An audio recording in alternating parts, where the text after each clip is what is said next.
अकील गाड़ी ड्राइव करते हुए मुझसे कहे जा रहा था और मैं उसे देखे जा रही थी। मैंने अकील से कहा, अकील तुम तो उस वक्त ऑफिस गए हुए थे, तुमने कब सुन लिया और तुमने ड्राइविंग कब सीखी अकील? एक मुअम्मा था जो मुझसे सुलझ नहीं रहा था। तभी अकील बोला, अरे यार तुम बहुत सवाल करती हो यार। अच्छा मुझे ये बताओ और तुम क्या क्या चाहती हो? कम से कम जो मेरी मुट्ठी में है वो तो हाजिर कर दूं तुम्हारे लिए मैं बस टुकर टुकर उसकी शक्ल ही देखती रही और उसके बाद सिर्फ चंद मिनट में ही घर भी आ गया। मैं बिल्कुल खामोशी से उस गाड़ी से उतर गई और अब वो गाड़ी पार्क करने लगा। अंदर दाखिल होते ही अम्मी से हमारी मुलाकात हुई।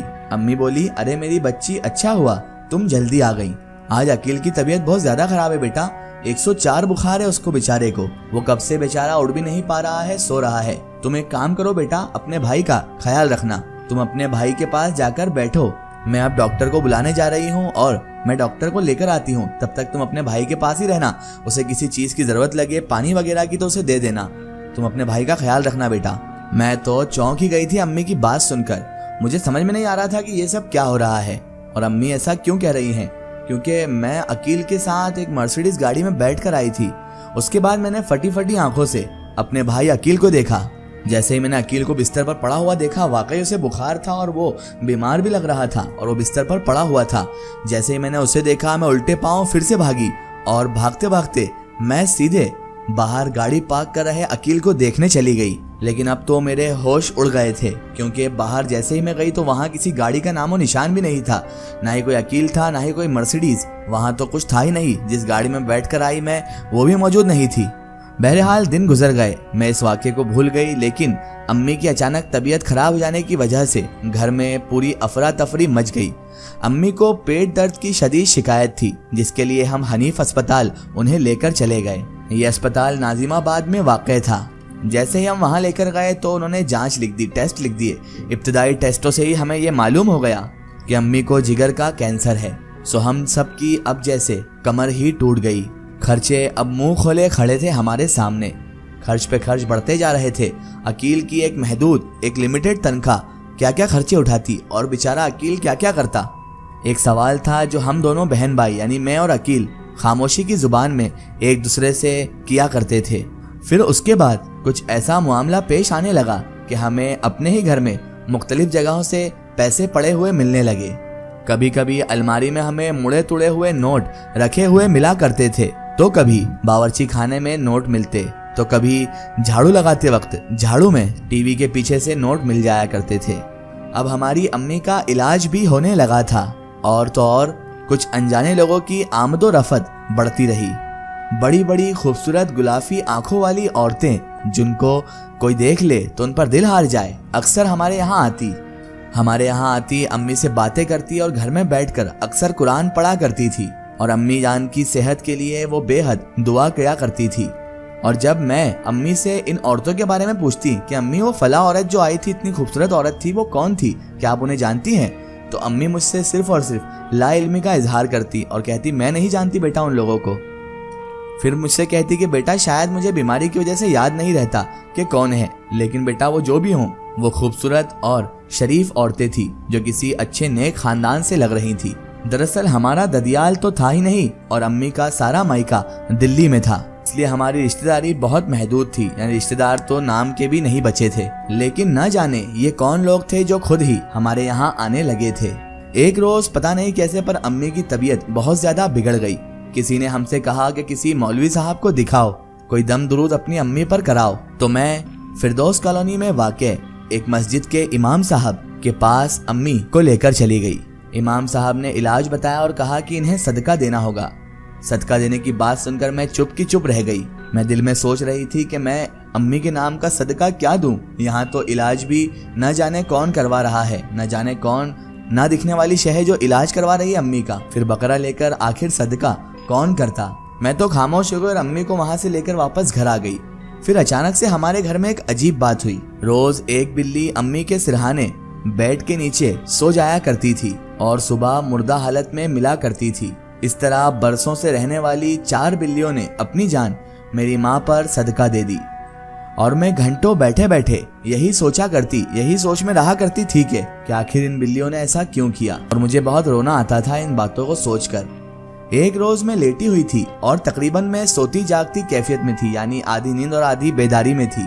और डॉक्टर ने हमें एक दिन पहले ही अम्मी के जिगर का ऑपरेशन करने का बोला था, जिसका खर्चा तकरीबन 2 लाख रुपए था। हमारे जेवरात बिक चुके थे, कर्जा भी हम पर अच्छा खासा चढ़ चुका था। अभी मैं पैसों के इंतजाम के बारे में ही सोच रही थी कि अचानक मैंने देखा ऊपर के पोर्शन से एक सफेद दाढ़ी वाले सफेद लिबास में मलबूस एक बड़े ही नूरानी बुजुर्ग और उनके साथ नीली आंखें और गोरे रंग वाला एक इंतहाई खूबसूरत नौजवान मेरे पास आया। उन्होंने मेरे पास बैठकर कहा, बेटी तुम क्यों परेशान होती हो। उन बुजुर्ग से ये बात सुनकर मुझे बड़ी तसल्ली मिली थी। आपा का ऑपरेशन जरूर होगा बेटी, तुम फिक्र ना करो, हम करवाएंगे उनका ऑपरेशन। वो हमारी भी तो बहन है बेटा, तुम बेफिक्र रहो बेटा। और तुम कान खोलकर सुन लो, तुम अपनी जिंदगी बहुत कामयाब गुजारोगी बेटा। मैंने हैरत से उन बुजुर्ग से कहा, क्या वाकई ऐसा होगा। वो मुस्कुराए और मुझसे कहने लगे, लाओ बेटा तुम्हारी कलाई पर लिख देते हैं। फिर उन्होंने अपनी जेब से सुनहरी रोशनाई वाली एक कलम निकाली और मेरी दाईं कलाई पर लिखा, जो चाहोगी वो पाओगी। और फिर अचानक ऐसा हुआ जैसे मैं ख्वाब से निकल आई। तभी अकील अंदर आया और कहने लगा, फरहत अम्मी के ऑपरेशन के लिए पैसों का बंदोबस्त हो गया है। एक आदमी बाहर आया था और वो आकर कह रहा था कि किसी जमाने में उन्होंने अम्मी से 2 लाख रुपए लिए थे और वो शख्स मुझे 2 लाख देकर चला गया है फरहत। अकील की आवाज जज्बात से लरज रही थी। मैंने कहा, हाँ मुझे मालूम है पैसों का बंदोबस्त हो गया है। मैंने गुमसुम से अंदाज में कलाई को पढ़ते हुए कहा, जिस रात अम्मी का ऑपरेशन था हमारा घर खुला हुआ था और हमारे घर में हम में से कोई भी मौजूद नहीं था। मोहल्ले वाले हमें बता रहे थे कि सारी रात तुम्हारे घर में उस रात हाफिजों की आवाज आती रही और गुटलियां पड़ी जाती रही और पूरा घर सुनसान था। लेकिन अब मुझे पड़ोसियों की बात सुनकर कोई भी हैरत नहीं हो रही थी। फिर एक रोज फिर ऐसा आया कि अम्मी हमें छोड़कर हमेशा हमेशा के लिए चली गई और मैं और मेरा भाई हमेशा के लिए तन्हा रह गए। जिस दिन मेरी अम्मी का इंतकाल हुआ, इस कदर लोग थे और उनके ऐसे चेहरे थे जैसे मैंने चेहरे कभी नहीं देखे थे। कुछ मर्दों ने बाहर का इंतजाम संभाल लिया था, कब्र की तैयारी से लेकर हाजरीन के खाने तक का इंतजाम कर लिया था और कुछ औरतें थी जिन्होंने हमारा पूरा घर संभाल लिया था। और फिर जब अम्मी की तदफीन हो गई तो उसके बाद वो सब लोग पता नहीं अपने आप कहाँ चले गए। अम्मी के साथ साथ सभी वहाँ से चले गए। मैंने उन लोगों को कभी भी फिर नहीं देखा। वो अम्मी के कदरदान थे और अम्मी उनकी। अब हम उस घर को बेचना चाहते थे क्योंकि मेरी वालिदा मेरी अम्मी के बगैर अब उस घर में रहना हमारे लिए दुश्वार हो चुका था। लेकिन ताज्जुब की बात थी, कोई इस घर को खरीदना ही नहीं चाहता था, कोई इस घर पर हाथ ही नहीं रख रहा था क्योंकि हमारा घर सारे इलाके में आसेब ज़दा मशहूर हो गया था। और अब हम दोनों बहन भाई हद से ज्यादा परेशान थे। वो एक इंतहाई सर्द रात थी, मूसलाधार बारिश हो रही थी, बिजली नहीं थी। हम दोनों खाना खा रहे थे। यकदम अकील को एहसास हुआ कि हमारी भांजी हिना नहीं है। हिना कहाँ है? अकील ने कहा। तो मैंने कहा पता नहीं। और एकदम मुझे भी एहसास हुआ कि हिना बहुत देर से हमारे साथ नहीं है। हिना हिना। हम दोनों खाना छोड़कर बस हिना को आवाज देने लगे। हमने देखा कि हिना तो ऊपर वाले पोर्शन से चली आ रही है। अकील ने उसे डांटा, हिना इतने अंधेरे में तुम ऊपर क्या कर रही थी? जब से हमारी अम्मी का इंतकाल हुआ था हम एक दूसरे के बारे में बहुत हसास हो गए थे। हिना कहने लगी, कुछ नहीं अकील मामू, मैं खेल रही थी और जिन बाबा के बच्चों के साथ आम खा रही थी। आम और इस मौसम में? मैंने भी अब सर्दी से कपकपाती हुई बेरुखी से पूछा। हाँ हाँ फरहत खाला, आम। इतना मजा आ रहा था उन आमों को खाने में। और फरहत खाला ऊपर तो लाइट भी आ रही है, पता है आपको?